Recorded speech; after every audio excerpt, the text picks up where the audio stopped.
তো hello guys, আজকে আমরা এক্সাম্পে একটি প্রবলেমের সলিউশন দেখব। তো ধরো আমরা এক্সাম্পে অনেক কাজ টাজ করে একটি টেবিল বানিয়ে ফেলছি। এরকম একটা টেবিল বানানো হয়েছে।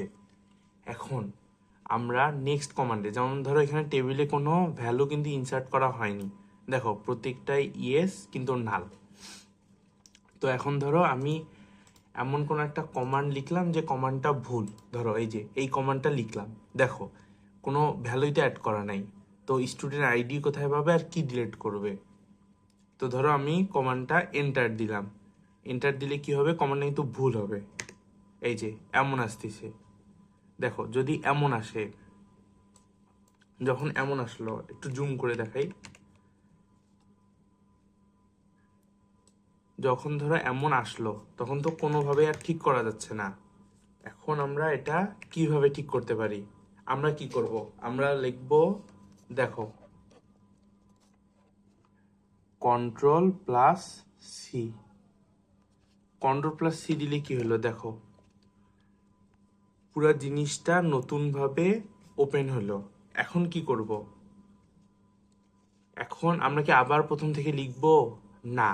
এখন দেখো আমরা কি করব, এই যে কিবোর্ডের এই উপরেরটায় টিপব। উপরেরটায় টিপলে দেখো কি মাই এসকিউএল আমাদের স্টার্টিং কোডটা চলে আসলো। আমরা এন্টার দিব, পাসওয়ার্ড তো নাই। তারপরে দেখো আমি এটা URMS3 নিয়ে কাজ করতেছিলাম। URMS3 আমার ডাটাবেসটার নাম ছিল। তো আমি দেখব যে এইভাবে টিপতে থাকবো, এই দেখো ইউজ URMS3 চলে আসলো, এন্টার। তারপরে URMS3 কি, আমি টেবিলটা আবার দেখব। দেখো আমার টেবিলটা কিভাবে দেখে, আমার টেবিলটার নাম ছিল ল্যাব গ্রেডস। এই যে ডিসক্রাইব ল্যাব গ্রেডস, এন্টার। এই দেখো আবার এই টেবিলটা চলে আসলো। আমি যেখানে ইরোর খাইলাম, ইরোর খাওয়ার পরে আমি দেখো এই এক মিনিটও লাগেনি, আমি আবার ওই জায়গায় চলে আসলাম যেখানে আমি ইরোর খাইছি।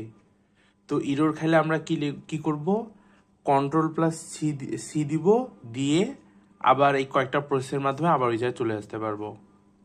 আশা করি ভিডিওটা অনেকের কাজে লাগবে। ধন্যবাদ।